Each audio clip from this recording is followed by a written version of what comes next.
প্রিয় শিক্ষার্থীবৃন্দ, আমি শুরু করতে যাচ্ছি আমাদের আজকের ক্লাস।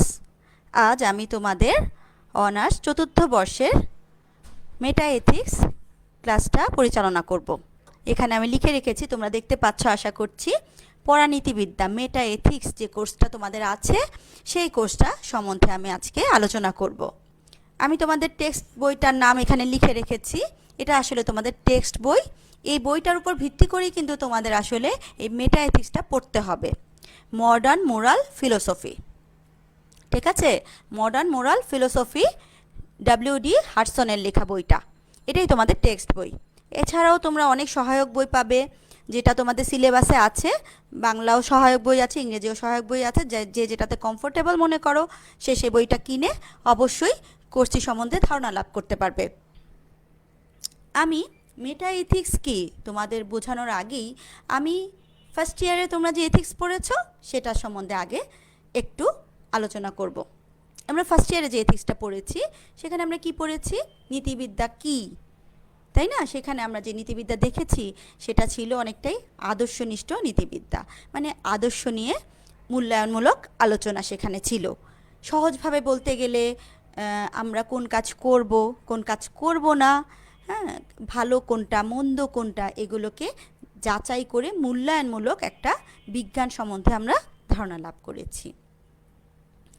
কিন্তু মেটা এথিক্স কিন্তু সেই বিষয়টা না। আমি ছোট করে আমরা যে নীতিবিদ্যাটা শিখেছিলাম সেটার সংজ্ঞাটা একটু লিখছি, তারপরে আমরা বিশ্লেষণ করব।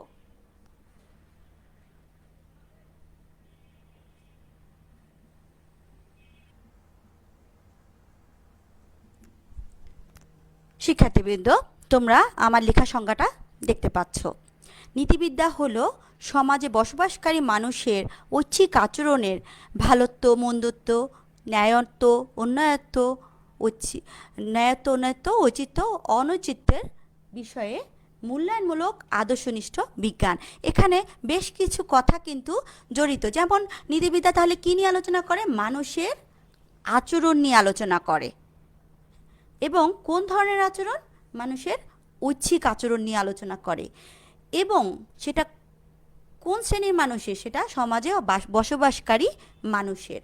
তার সাথে সাথে কি কি নিয়ে আলোচনা করে? ভালোত্ব নিয়ে, মন্দত্ব নিয়ে, ন্যায়ত্ব নিয়ে, অন্যায়ত্ব নিয়ে, ঔচিত্য নিয়ে, অনৌচিত্য নিয়ে। এই বিষয়গুলো সে শুধু আলোচনা করে না, নীতিবিদ্যা এই বিষয়গুলো মূল্যায়ন করে।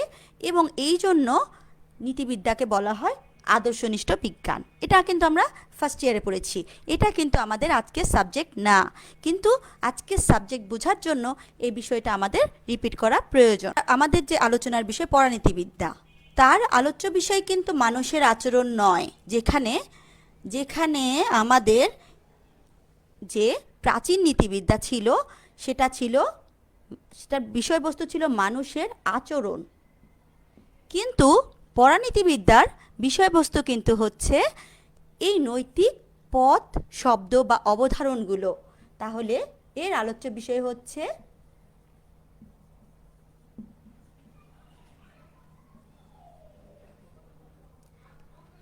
যেখানে প্রাচীন নীতিবিদ্যা মানুষের আচরণ নিয়ে আলোচনা করত, সেইখানে সমকালীন যে নীতিবিদ্যা পরানীতিবিদ্যা নৈতিক পথ এবং অবধারণ নিয়ে আলোচনা করে।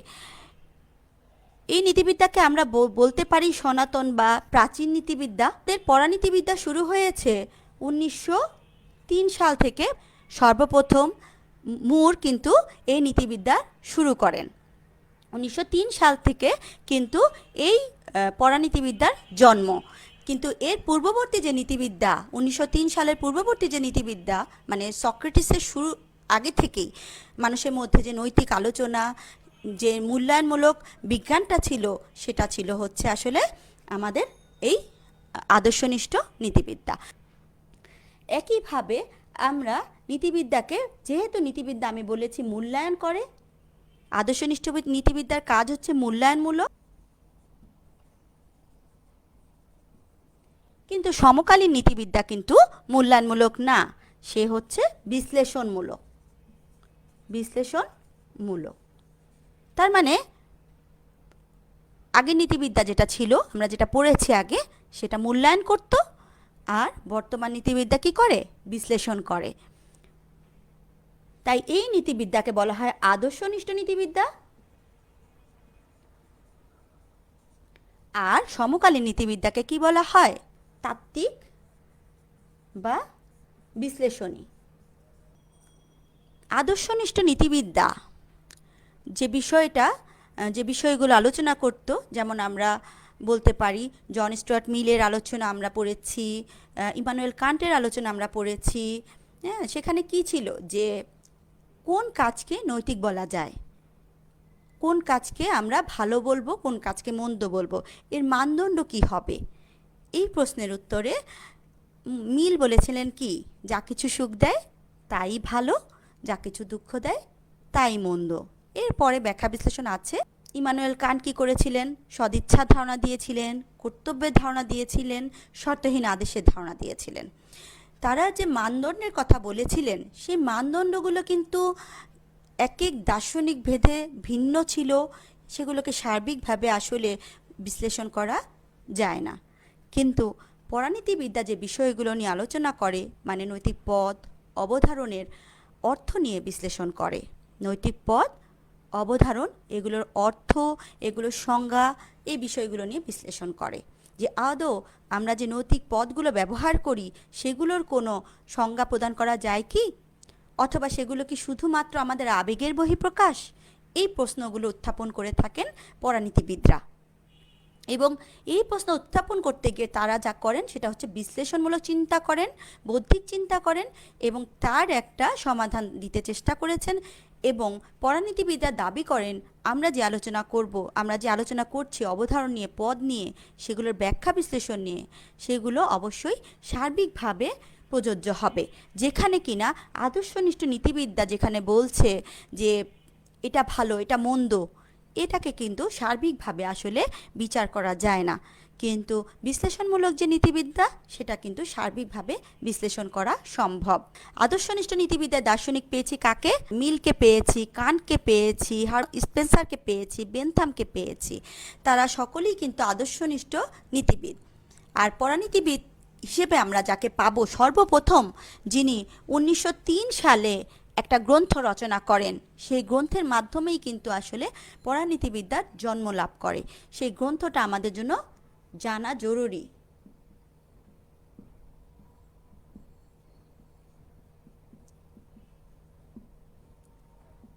সর্বপ্রথম মুর এই গ্রন্থের মাধ্যমে পরানীতিবিদ্যার যে আলোচনা, বিশ্লেষণধর্মী আলোচনা শুরু করেন।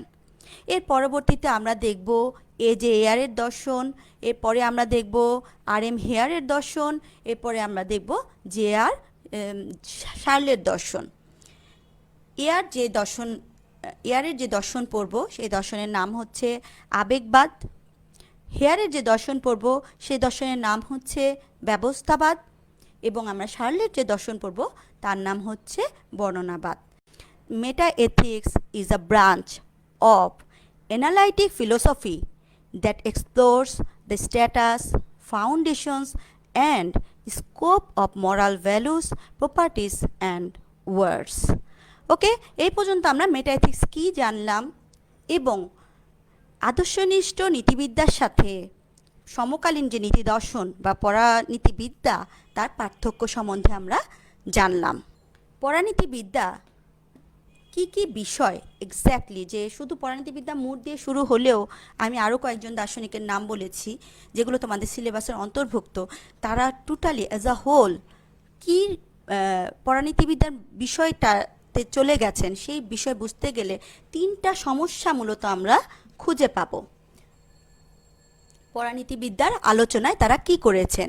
একটা হচ্ছে এই তিনটা বিষয়ের মধ্যে তারা কি করেছেন, আলোচনা করেছেন পরানীতিবিদরা। কিভাবে? অর্থ সম্পর্কীয় সমস্যা। সহজভাবে আমি বলি, মুরের যে বিশ্লেষণ আমরা পড়ব, যেমন নৈতিক পথ ভালো, এই ভালো বিষয়টি এমন একটি ধারণা, যে ধারণাটাকে আমরা কিভাবে সংজ্ঞায়ন করব, এই প্রশ্ন উত্থাপন করেছিলেন মুর।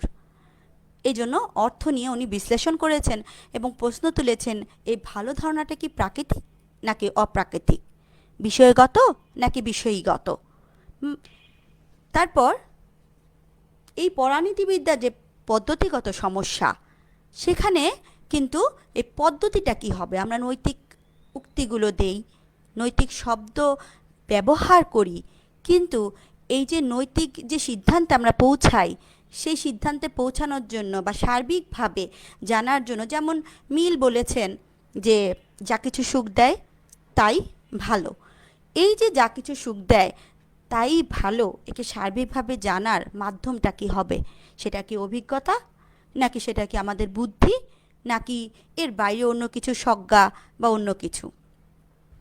তাহলে এই যে এই কোশ্চেনের অ্যান্সারগুলো আসলে অনুসন্ধান করেছেন এই পরানীতিবিদরা। এটা হচ্ছে পদ্ধতিগত সমস্যা।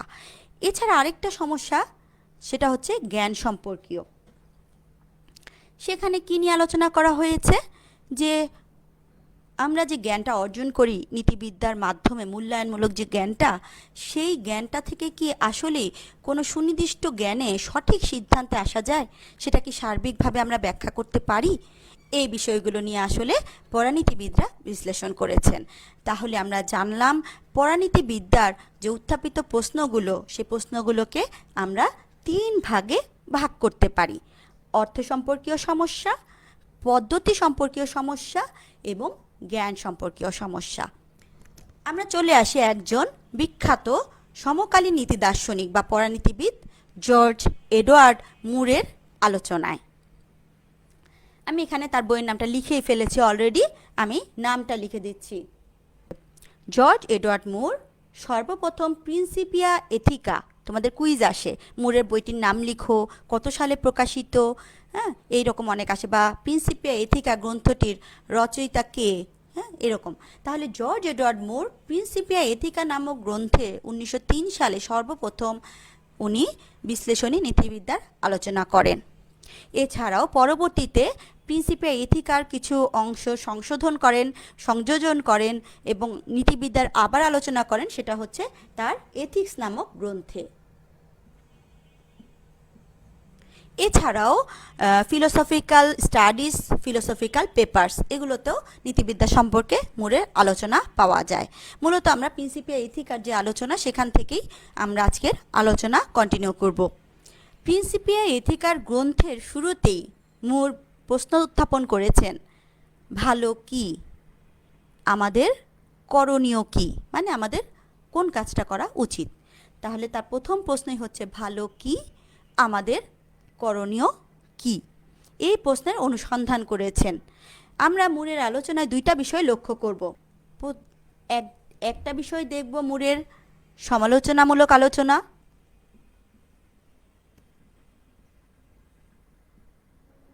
মুর তার প্রিন্সিপিয়া এথিকা গ্রন্থের 2য়, 3য় অধ্যায়ে এই সমালোচনাগুলো করেছেন। আরেকটা হচ্ছে মুরের নিজস্ব মত, মানে বিশ্লেষণমূলক মত। নিজের মত মানে বিশ্লেষণমূলক যৌক্তিক মতবাদ। আমরা শুরু করব সমালোচনা দিয়ে। মুর কাদের সমালোচনা করেছেন? মুর সমালোচনা করেছেন আদর্শনিষ্ঠ নীতিবিদদের। যে আদর্শনিষ্ঠ নীতিবিদ্যা সম্বন্ধে আমি প্রথমেই ক্লাসের শুরুতেই ধারণা দিয়েছি, যেটা তোমরা ফার্স্ট ইয়ারে পড়েছো। সেখানে যে নীতিবিদদের আলোচনা আমরা পড়েছি, তাদেরকে সমালোচনা করেছেন মুর। মুর মনে করেন তারা যে বিষয়গুলো নিয়ে আলোচনা করেছে, সেগুলোকে সার্বিকভাবে ব্যাখ্যা প্রদান করা যায় না, এবং সেগুলো সব কিছুই আসলে মিনিংলেস। সেগুলোর অর্থ অনুসন্ধান করতে চেয়েছেন। সেই অর্থে নৈতিক একটি ব্যবহৃত একটা পথ, এবং খুবই কি বলে, আমরা সব কিছুতে ভালো মন্দের অনুসন্ধান করি, সেই ভালো নামক একটি পথ, সেই পদের বিশ্লেষণে সমালোচনা করেছেন। কারণ আমরা দেখব আদর্শনিষ্ঠ নীতিবিদরা নৈতিক কাজ মানেই ভালো, এবং কোন কাজটা ভালো সেটার অনুসন্ধান করেছেন। সেখানেই কিন্তু মুরের আপত্তি। এই সকল আদর্শনিষ্ঠ দার্শনিকদের সমালোচনা করেছেন, বিশেষ আপত্তি তুলেছেন কিন্তু মিলের দর্শনকে নিয়ে। বেন্থাম, মিল, স্পেন্সার, কান্ট এরা হচ্ছেন প্রকৃতিবাদী দার্শনিক। কেন প্রকৃতিবাদী দার্শনিক, এটা আগে বলি, তারপর ব্যাখ্যায় গেলে তোমাদের কাছে সহজ মনে হবে। কারণ এই সকল দার্শনিকরা কি করেছেন, নৈতিক পথগুলোকে ব্যাখ্যা করতে গিয়ে প্রকৃতির বিষয় দিয়ে নৈতিক পথগুলোকে ব্যাখ্যা করেছেন। অথচ নৈতিক পদগুলোকে আসলে প্রকৃতির বিষয় দিয়ে ব্যাখ্যা করা যায় না। এবং যখনই নৈতিক পদগুলোকে প্রকৃতির বিষয় দিয়ে ব্যাখ্যা করার চেষ্টা করা হয় তখন আসলে এক ধরনের অনুপপত্তি হয়। সেই অনুপপত্তি ঘটিয়েছেন আমাদের পূর্ববর্তী নীতি দার্শনিকগণ, বেন্থাম, মিল, স্পেন্সার, কান্ট সহ আরও কিছু দার্শনিক। এই জন্য মুর তাদেরকে প্রকৃতিবাদী দার্শনিক বলেছেন। এইবার কিভাবে তারা অনুপপত্তি ঘটিয়েছেন সেই বিষয়টা বিশ্লেষণে আমরা যাব। মুর এখানে বেশ কয়েকটি যুক্তি দিয়েছেন। মুর মনে করেন যে প্রাকৃতিক গুণ কি, হ্যাঁ, আমি যদি বলি যেমন প্রকৃতিবাদী বললাম, তারা কি করেছেন, প্রকৃতির বস্তু দিয়ে, প্রকৃতির বিষয় দিয়ে নৈতিক পথকে ব্যাখ্যা করেছেন। তাহলে প্রশ্ন আসবে যে প্রকৃতির বিষয় কি, প্রাকৃতিক গুণগুলো কি।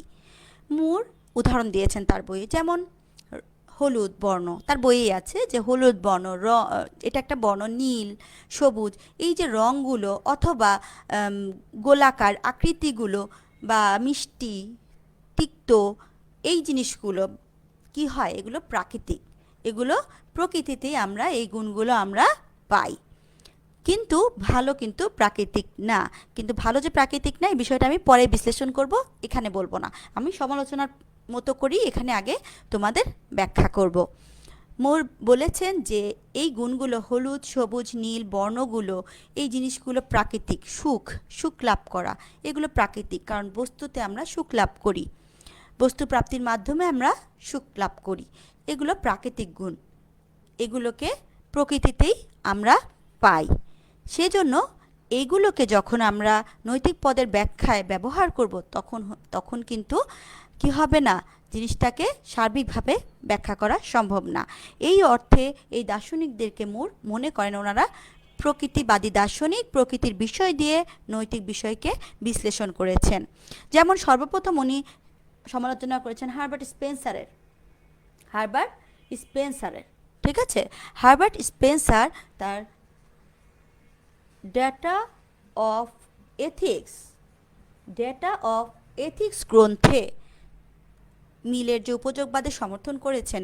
এবং স্পেন্সার কি বলেছেন, স্পেন্সার বলেছেন যে বিবর্তনশীল প্রক্রিয়ার কথা বলেছেন। তোমরা জানো যে স্পেন্সার কিন্তু বিবর্তনবাদী দার্শনিক। বিবর্তনশীল প্রক্রিয়ার মাধ্যমেই কিন্তু আমাদের নৈতিক বিষয়গুলো গতিশীল, আস্তে আস্তে সহজ সরল নৈতিক বিষয়গুলো আস্তে আস্তে জটিল রূপ ধারণ করে। এভাবেই ভালোত্ব, জৈবিক, মনস্তাত্ত্বিক, সামাজিক বিবর্তনের ফলেই ভালোত্ব আস্তে আস্তে কি হয়, সরল থেকে জটিল রূপে ধারণ করে। এবং এই অর্থে কিন্তু স্পেন্সারও কী করেছেন, সুখের কথাই বলেছেন এবং সুখ যে ভালো সেই সমর্থন উনি করেছেন। হার্বার্ট স্পেন্সারের এই মতো প্রকৃতিবাদী রূপই প্রকাশ পায়।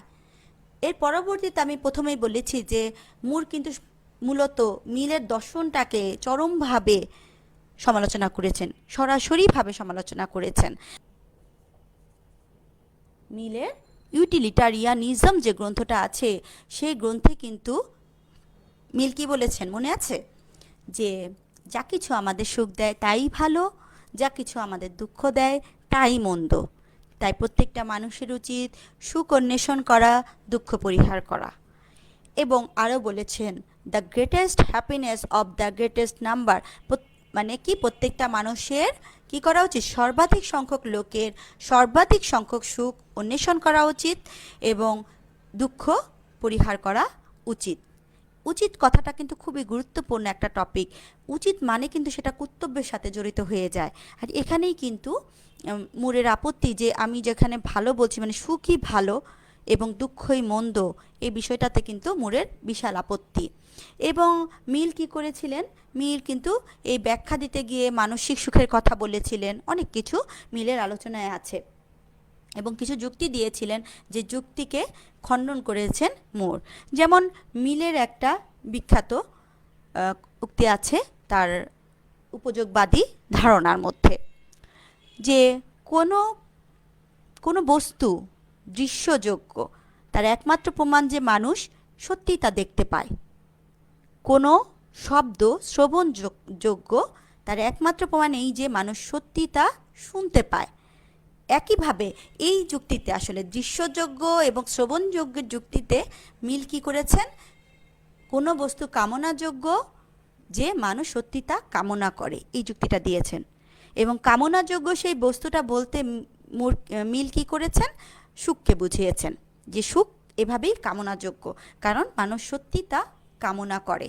কিন্তু আসলে কিন্তু মিল যেটা করেছেন অনুপপত্তি ঘটিয়েছেন, কারণ দৃশ্যযোগ্য শ্রবণযোগ্যের সাথে কামনাযোগ্য কি হয় না, যায় না।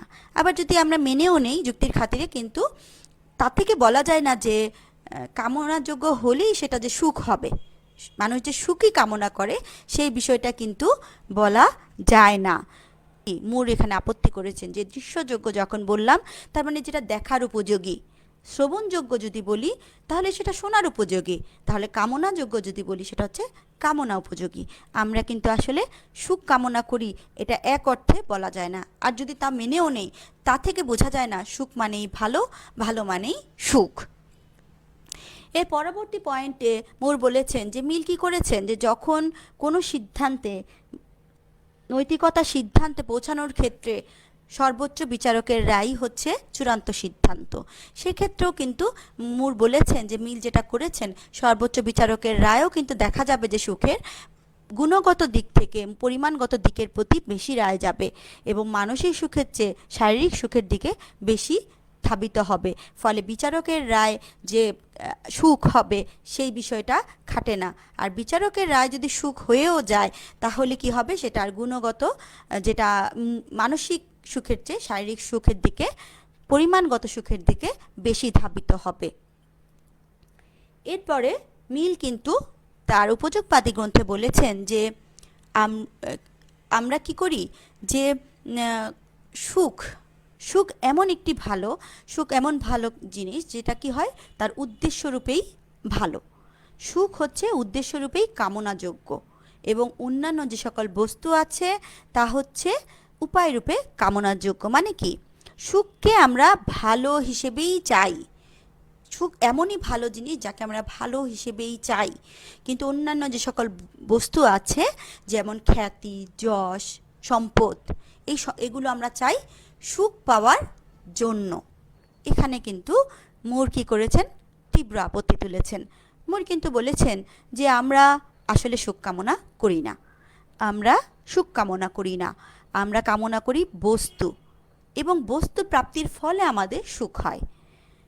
এখানে কিন্তু মিলের কথাটা যুক্তিতে খাটছে না, যে কারণ আমরা যখন, যেমন আমরা সম্পদ আশা করতে পারে, কেউ সুনাম আশা করতে পারে, এগুলোতে সুখ লাভ করতে পারে। যখন আমরা সুনাম প্রাপ্তি হলাম আমরা সুখ লাভ করব, যখন আমরা সম্পদের মালিক হলাম আমরা সুখ লাভ করব। কিন্তু এমন না যে আমরা সুখ অন্বেষণের কারণে আমরা এই বস্তুগুলো চাই। অনেক সময় দেখা যায়, মুর বলেছেন যে এমনও হতে পারে যে নৈতিক অনেক বিষয় আছে যেগুলোতে সুখ পাওয়া যায় না, দুঃখ পাওয়া যায়, কিন্তু তারপরেও কিন্তু সেগুলো ভালো। সেই দুঃখের মধ্য থেকেও কিন্তু মানুষ কি করে, কষ্টের কাজের মধ্য থেকেও কিন্তু মানুষ সুখ লাভ করে, এবং সেই সুখ দুঃখ মিশ্রিত বিষয়ে নৈতিক কাজগুলোও কিন্তু ভালো। সুতরাং ভালোকে সুখের সাথে মিলিয়ে ফেলা এটাই হচ্ছে মিলের সর্বপ্রথম ভুল কথা। তারপর মিলের ব্যাখ্যা তো পরের বিষয়। তাই মুর মনে করেন মিল প্রথমেই ভুলটা করেছে, সেটা হচ্ছে মিল যেটা করেছে যে ভালো নামক অপ্রাকৃতিক বিষয়কে প্রাকৃতিক বিষয় দিয়ে ব্যাখ্যা করার চেষ্টা করেছে। প্রাকৃতিক বিষয় হলো সুখ, হ্যাঁ, সেই সুখকেই ভালো নামক অপ্রাকৃতিক বিষয়ের সাথে মিলিয়ে ফেলেছে। মিল ভালোর অনুসন্ধান করেছে, ভালোর অনুসন্ধান করতে গিয়ে মিল যে ভুলটা করেছে সুখ নামক প্রাকৃতিক বস্তুকে দিয়ে ব্যাখ্যা করেছে। এখানেই মিল অনুপপত্তি ঘটিয়েছে। আমরা তো যুক্তিবিদ্যা অনুপপত্তি কি জানি, তাই না? অনুপপত্তি হচ্ছে ভুল যুক্তি, অশুদ্ধ যুক্তি। তাহলে মিল কি করেছে, এই ভুল যুক্তি দিয়েছে, নৈতিক ব্যাখ্যা বিশ্লেষণ করতে গিয়ে মিল ভুল যুক্তি দিয়েছে, এবং সেই যুক্তিটার নাম হচ্ছে প্রকৃতিবাদী অনুপপত্তি। প্রকৃতিবাদী অনুপপত্তি ঘটিয়েছে, ন্যাচারালিস্টিক ফ্যালাসি ঘটিয়েছে, ন্যাচারালিস্টিক ফ্যালাসি ঘটিয়েছে, প্রকৃতিবাদী অনুপপত্তি ঘটিয়েছে। তাহলে প্রকৃতিবাদী অনুপপত্তি কি? তোমাদের প্রশ্ন আসে যে প্রকৃতিবাদী অনুপপত্তি কি? তোমরা লিখবে প্রকৃতিবাদী অনুপপত্তি কি, এটার উত্তরে লিখবে যে যখন কোনো প্রকৃতির বস্তু দিয়ে অপ্রাকৃতিক কোনো বিষয়কে ব্যাখ্যা করতে চেষ্টা করা হয়, যখন প্রকৃতির কোনো বিষয় দিয়ে অপ্রাকৃতিক কোনো বিষয়কে ব্যাখ্যা করতে চেষ্টা করা হয়, তখন যে অনুপপত্তির সৃষ্টি হয় তাকে বলা হয় প্রকৃতিবাদী অনুপপত্তি বা ন্যাচারালিস্টিক ফ্যালাসি। এই ন্যাচারালিস্টিক ফ্যালাসি শিকার হয়েছেন কে কে? বেন্থাম, মিল, স্পেন্সার, কান্ট সহ অন্যান্য আদর্শনিষ্ঠ দার্শনিকরা, এবং সরাসরি কিন্তু মিলকে অ্যাটাক করেছেন মুর। এখন এই প্রকৃতিবাদী অনুপপত্তি ব্যাখ্যা করতে গিয়ে মুর কিন্তু কি করেছেন? উন্মুক্ত প্রশ্নের ব্যাখ্যা করেছেন, উন্মুক্ত প্রশ্ন যুক্তি, যেটা তোমাদের ছোট প্রশ্ন হিসেবে আসে।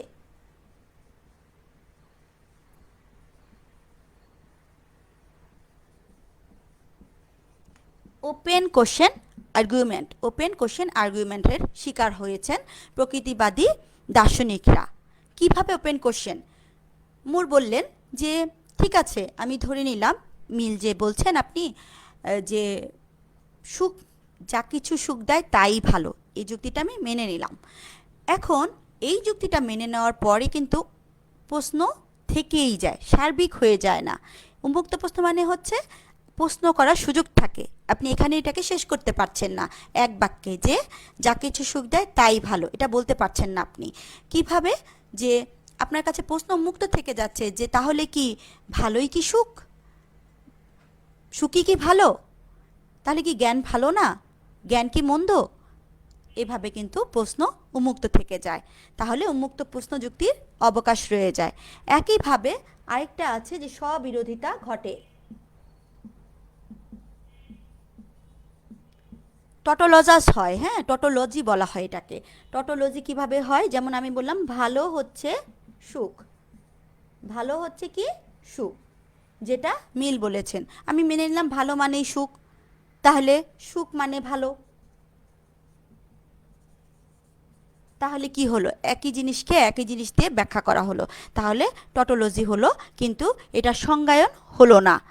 ঠিক আছে, তাহলে কি হলো? সে স্ববিরোধিতায় পৌঁছালো। যেহেতু আমরা ক্লাসটা আরেকটু বড় করব, আমরা তাহলে জানলাম যে প্রকৃতিবাদী অনুপপত্তি কি এবং কিভাবে আদর্শনিষ্ঠ নীতিবিদগণ প্রকৃতিবাদী অনুপপত্তি ঘটিয়েছেন। এইবার মুর কিন্তু অপ্রকৃতিবাদী দার্শনিক। মুরের অপ্রকৃতিবাদ। এবার মুর এসেছেন নিজস্ব আলোচনায়, এতক্ষণ সমালোচনা করেছেন, এখন মুর নিজের থিওরি দিবেন। মুর বললেন যে তাহলে ভালো কি, আমি ব্যাখ্যা করছি। প্রথম কথাই মুর বলেছেন ভালো হচ্ছে একটি সরল ধারণা। ভালো হচ্ছে কি? একটি সরল ধারণা। আর যা কিছু সরল ধারণা তাকে বিশ্লেষণ করা যায় না। আমরা ব্যাকরণে পড়েছি যে সরল ধারণা, যৌগিক ধারণা, যৌগিক ধারণাকে বিশ্লেষণ করা যায়। মূল উদাহরণ দিয়েছেন, যেমন মানুষ বা অশ্ব, এদেরকে যদি আমরা বলি যে মানুষকে কি করা যায়? বিশ্লেষণ করা যায়। মানুষ হচ্ছে বুদ্ধিবৃত্তি সম্পন্ন প্রাণী, জীববৃত্তি সম্পন্ন প্রাণী, মানুষকে কি করা গেল? ব্যাখ্যা করা গেল। মানুষ একটি যৌগিক ধারণা, কিন্তু ভালো এমন একটি ধারণা, সরল ধারণা, মৌলিক ধারণা, যাকে আমরা আর পরবর্তীতে ব্যাখ্যা বিশ্লেষণ করতে পারবো না। আবার একইভাবে মূল উদাহরণ দিয়েছেন যে ভালো হচ্ছে হলুদের মতোই সরল ধারণা। যেমন হলুদ বর্ণটা, হলুদ বা নীল, এই বর্ণগুলো হচ্ছে সরল ধারণা, কিন্তু হলুদের মতো সরল ধারণা হলেও হলুদকে আমরা এই প্রকৃতি জগতে পাই। যেমন আমি দেখলাম যে স্বর্ণের হলুদ, নীল রঙের শাড়ি, সবুজ ঘাস, এগুলোকে আমরা ইন্দ্রিয় অভিজ্ঞতার মাধ্যমে পাই। কিন্তু ভালো এমন একটি ধারণা যাকে কিন্তু আমরা কি করি না, এইভাবে সরাসরি আমরা বলতে পারবো না যে এটাই ভালো। ঠিক আছে, তাহলে কিন্তু যেভাবে হলুদ হলুদ সম্বন্ধে আমরা জানি একটা যে কোনো কিছুর মধ্যে যখন হলুদটা প্রকাশ পায় তখন যেমন হলুদটাকে দেখা যায়, যে কোনো ভালো কাজের মধ্যে যখন ভালোকে আমরা নৈতিক জ্ঞান সম্পন্ন ব্যক্তি ভালোটাকে খুঁজে পেতে পারবে, কিন্তু ডিরেক্ট ভালোকে সংজ্ঞায়িত করা সম্ভব হয়ে ওঠে না। মোর আরও উদাহরণ দিয়েছেন যে হলুদ বলতে যেমন কোনো এক বিশেষ ধরনের কম্পন সৃষ্টি বোঝায় না, হলুদ বলতে যেমন কোনো এক বিশেষ ধরনের কম্পন সৃষ্টি বোঝায় না, ঠিক তেমনি ভালো শব্দ দিয়ে আনন্দদায়ক বা সুখ প্রাপ্তি এটাকেও বোঝানো যাবে না। কেন? কারণ তাহলে ভালো যে জিনিসটা সেটা সুখের মধ্যে সীমাবদ্ধ হয়ে যাবে। আমরা ভালো কিন্তু শুধু সুখের মধ্যে সীমাবদ্ধ না, ভালো কিন্তু অনেক বস্তুতে আছে, প্রকৃতির অনেক বিষয়ের মধ্যে আমরা ভালোকে খুঁজে পাবো। তাই মোর সিদ্ধান্তে আসেন ভালো হচ্ছে একটি সরল ধারণা এবং ভালোকে বিশ্লেষণ করা যায় না এবং ভালোকে সংজ্ঞা প্রদান করা যায় না। তবে যেসব বস্তুতে আমরা ভালোকে খুঁজে পাই সেগুলোকে সংজ্ঞা প্রদান করা যায়। যেমন আমরা বলতে পারি একটা ভালো কলম, একটা ভালো চাকু, একটা ভালো বক্তা, একজন ভালো বক্তা, একজন ভালো স্বাস্থ্যের ব্যক্তি, এদেরকে কিন্তু আমরা ব্যাখ্যা করতে পারবো।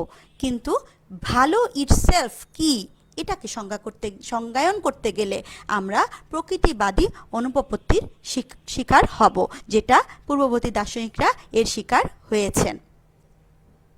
তাহলে এরপর কি হচ্ছে যে মুর বলেছেন যে ভালো পদটা আসলে অনেক ধরনের অর্থবোধক এবং সেটা দেখা যায় যে কি হয় যে সেটা কখনোই আমাদের মনের উপর নির্ভরশীল না বা ব্যক্তি বিশেষের উপর নির্ভরশীল না। ভালো হচ্ছে বস্তুর অন্তর্নিহিত গুণ, যে উদাহরণগুলো আমি দিলাম যেমন ভালো চাকু, ভালো বক্তা, মুর এই উদাহরণগুলো দিয়েছেন যে ভালো বক্তা, ভালো চাকু, এই গুণগুলো কিন্তু অন্তর্নিহিত, সুতরাং এটা আমাদের মনের মধ্যে নির্ভরশীল না।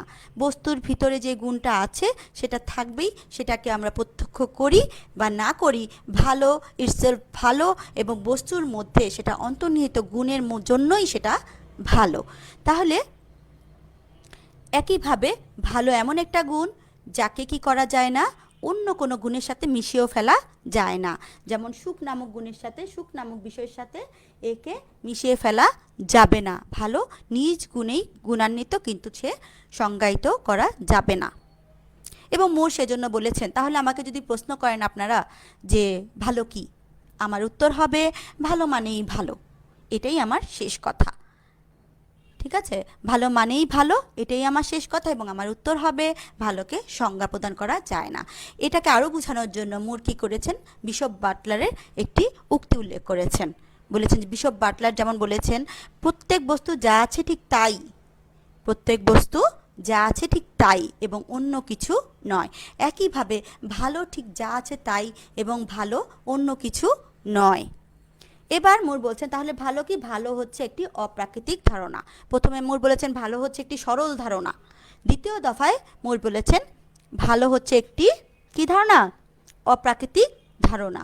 এবং অপ্রাকৃতিক ধারণা মানে কি, যেমন মোর উদাহরণ দিয়েছেন হলুদ, হলুদ একটি বর্ণ, হলুদ কিন্তু কি হচ্ছে যে আমরা ইন্দ্রিয় অভিজ্ঞতার মাধ্যমে হলুদকে আমরা বিভিন্ন বস্তুর মধ্যে পাচ্ছি, কিন্তু হলুদ যেহেতু ইন্দ্রিয় অভিজ্ঞতার মাধ্যমে পাওয়া যায় তাই হলুদ প্রকৃতির বস্তুর মাধ্যমে পাচ্ছি।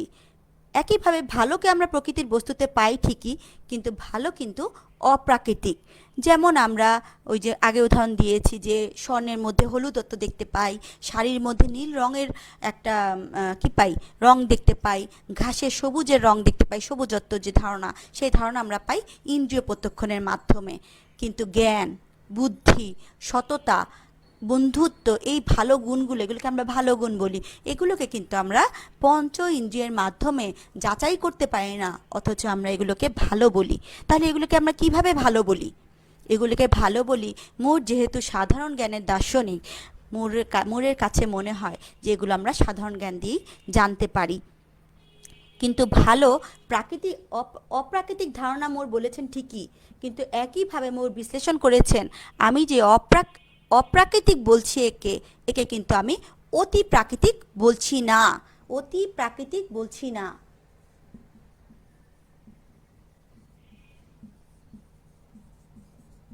অতি প্রাকৃতিক কী জিনিস, যেমন সত্তার ধারণা, অতি প্রাকৃত ধারণা, সেরকম কিছু কিন্তু আবার ভালো না। হ্যাঁ, ভালো বিষয়টা কিন্তু অতি প্রাকৃত না, বরং সেটা প্রকৃতির বস্তুর মধ্যেই অন্তর্নিহিত একটি গুণ। যেমন সংখ্যা, গণিতে যে সংখ্যার ধারণা আমরা পাই, সেগুলো কিসে পাই? বস্তুর মধ্যে পাই। তাকে যেমন প্রকৃতিকে ব্যাখ্যা করা যাবে না, কিন্তু সেটাও অপ্রাকৃতিক গুণ, কিন্তু সেটা আবার অতি প্রাকৃত নয়। একইভাবে ভালো একটি অপ্রাকৃতিক বিষয়, কিন্তু সেটা আবার অতি প্রাকৃত নয়। তাহলে এই পর্যন্ত আমরা মুরের দর্শন সম্বন্ধে জানলাম। মুরের প্রথম থেকে শেষ কথা হচ্ছে ভালো একটি অপ্রাকৃতিক গুণ, ভালো একটি সরল ধারণা, এবং একে বিশ্লেষণ করা যায় না, এই জন্য একে বলা যায় ভালো অসংজ্ঞেয়। ভালোকে সংজ্ঞা প্রদান করা যাবে না, তবে ভালোকে আবার আমরা এই প্রকৃতির মধ্যেই পাবো। এই যে প্রকৃতির মধ্যে পাবো, তাহলে ভালোকে কিভাবে জানবো? প্রশ্ন করা হলো মুরকে, যে তাহলে বলেন ভালোকে আমরা কিভাবে জানবো, তাহলে কিভাবে আমরা ভালো বুঝতে পারি? মুর তখন সহজেই উত্তর দিয়েছেন। মুর বলেছেন, মুর এখানে সজ্ঞাবাদে পৌঁছেছেন। মুর বলেছেন ভালোকে আমরা ইন্দ্রিয় অভিজ্ঞতায় পাই না, বুদ্ধি দিয়ে পাই না, কিন্তু পাই আমাদের সজ্ঞা দ্বারা, অতীন্দ্রিয় অনুভূতি দ্বারা। কিন্তু এই সজ্ঞা কিন্তু আবার যেই অর্থে সজ্ঞাবাদীরা ব্যবহার করেন সেই অর্থেও নয়, এটাও মুর ব্যাখ্যা করে দিয়েছেন। যেমন মুর বলেছেন টেবিলের কাঠিন্য, গাছের পাতা সবুজত্ব, এগুলো আমরা ইন্দ্রিয় অভিজ্ঞতা দিয়ে পাই। সততার কিন্তু একই, সততার যে ভালোত্ব, হ্যাঁ, সেগুলো কিন্তু আমরা কি পাই না, ইন্দ্রিয় অভিজ্ঞতা দিয়ে পাই না। বা কোনো যুক্তি আরোহ অবরোহ যুক্তি দিয়ে সামান্যীকরণের মাধ্যমেও কিন্তু আমরা পাই না, কিন্তু ভালোকে পাই আমরা সজ্ঞার মাধ্যমে। যেমন সৌন্দর্যের মধ্যে যে ভালোত্ব আছে, ক্রোধের মধ্যে যে মন্দত্ব আছে, সেগুলোকে আমরা কিন্তু কি করি, উপলব্ধি করতে পারি, কিন্তু নির্ণীত করতে পারি না যে এই জিনিসটাই ভালো। আমরা কি করি, উপলব্ধি করি। এই উপলব্ধিটাই হচ্ছে সজ্ঞা বা সরাসরি প্রত্যক্ষণ, যেটাকে আমরা অভিজ্ঞতায় ব্যাখ্যা করতে পারবো না, দেখাতে পারবো না, কিন্তু উপলব্ধি করতে পারি। এই জন্যই মোর বলেছেন যে আমরা ভালোকে পাই উপলব্ধির মাধ্যমে, সজ্ঞার মাধ্যমে। এই জন্য মুরকে সেই অর্থে সজ্ঞাবাদী বলা হয়। তোমাদের কোশ্চেন আসে, মুর কি সজ্ঞাবাদী? সেখানে কিন্তু উত্তর হবে হ্যাঁ। মুর যখন নৈতিক পদের, ভালো পদের ব্যাখ্যা দিতে গিয়েছেন, সেই অর্থে মুর সজ্ঞাবাদী, কিন্তু প্রচলিত অর্থে যে সজ্ঞাবাদ, সেই অর্থে কিন্তু মুর সজ্ঞাবাদী নয়। এই জন্য কি করেছেন, মুর কিন্তু নিজে এই বিষয়টা খণ্ডন করে গেছেন। মুর কিভাবে খণ্ডন করে গেছেন? মুর প্রিন্সিপিয়া এথিকা গ্রন্থের মুখবন্ধেই কিন্তু এই কথাটা ক্লিয়ার করেছেন। বলেছেন যে আমি প্রচলিত অর্থে একজন সজ্ঞাবাদী নই, আমি প্রচলিত অর্থে একজন সজ্ঞাবাদী নই।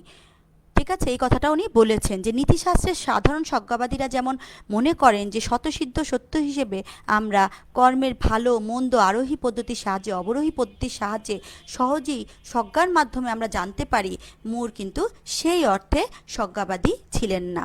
মুর মনে করেন যে যেহেতু ভালোকে প্রকৃতিতে আমরা সরাসরি পাই না, অপ্রাকৃতিক অথচ প্রকৃতির বস্তুর মধ্যে পাই, তাকে উপলব্ধি করতে পারি সরাসরি প্রত্যক্ষণের মাধ্যমে, সেই অর্থে আমার এই ধারণাটা সজ্ঞা পৌঁছায়, এবং সেই অর্থে আমি সজ্ঞাবাদী। তবে প্রচলিত অর্থে যে সজ্ঞাবাদ, সেই অর্থে আমি সজ্ঞাবাদী নই। এবং এই জন্য মোর বলেছেন যে সজ্ঞার মাধ্যমে আমরা যখন, যেমন মোর উদাহরণ দিয়েছেন, যেমন একজন বর্ণাঢ্য ব্যক্তি যে বর্ণ দেখতে পায় না, কালার ব্লাইন্ড যাকে আমরা বলি, তার হয়তো হলুদ রঙে সমস্যা, হলুদ রঙটা সে দেখতে পারে না, কিন্তু হলুদ রঙের ধারণা কিন্তু তার মধ্যে আছে। একইভাবে আমরা সরাসরি ভালোকে দেখতে না পেলেও, যে ব্যক্তি নীতি অন্ধ নয়, নীতি সম্বন্ধে যার ধারণা নেই বা আছে, তারাও কিন্তু ভালোকে উপলব্ধি করতে পারে। সেই অর্থে আমরা সজ্ঞা দিয়েই কিন্তু আসলে আমরা ভালোকে জানি। আমাদের সাধারণ জ্ঞানই আমাদের বলে দেয় যে সজ্ঞা কী। এই অর্থে মোর বলেছেন যে আমরা যদি সজ্ঞা দিয়ে যে ভালোকে জানি, সেটা কিন্তু সার্বজনীন এবং বিষয়নিষ্ঠ, বিষয়ের মধ্যেই সেটা আছে, সেটা ব্যক্তি বিশেষের ধারণার উপর নির্ভরশীল না, বরং বস্তুর ভিতরের ভালোত্বের উপরই নির্ভরশীল। এবং আমরা যদি কোনো বিশেষ অবস্থায় যদি আমরা কোনো বস্তুকে ভালো বলি, তবে উক্ত ঘটনা, ওই ঘটনাটা সব সময়, সব যুগেই এটা ভালো বলেই বিবেচিত হবে। শুধুমাত্র প্রয়োজন হবে সজ্ঞা দিয়ে তাকে উপলব্ধি করার। তাহলে আজকে আমার আলোচনার বিষয় ছিল পরানীতিবিদ্যা কী, আদর্শ নিষ্ঠ নীতিবিদ্যার সাথে পরানীতিবিদ্যার পার্থক্যটা কোথায়, এবং আমার আলোচনার বিষয় ছিল যে পরানীতিবিদ্যা কোন কোন সমস্যা নিয়ে আলোচনা করে। আমার আলোচনার বিষয় ছিল জর্জ এডওয়ার্ড মুরের অপ্রকৃতিবাদ সম্বন্ধে, এবং এই অপ্রকৃতিবাদ ব্যাখ্যা করতে গিয়ে আমি মুরের প্রকৃতিবাদী অনুপপত্তি সম্পর্কে যে ধারণা সেটা ব্যাখ্যা করেছি, উন্মুক্ত প্রশ্ন যুক্তি ব্যাখ্যা করেছি, স্ববিরোধিতা প্রমাণ ব্যাখ্যা করেছি। পাশাপাশি আমি মুরের নিজস্ব যে ধারণা, ভালো সরল ধারণা, ভালো সংজ্ঞায়িত ধারণা, ভালো বিশ্লেষণহীন ধারণা, ভালো অপ্রাকৃতিক ধারণা, এই বিষয়টা ব্যাখ্যা করেছি।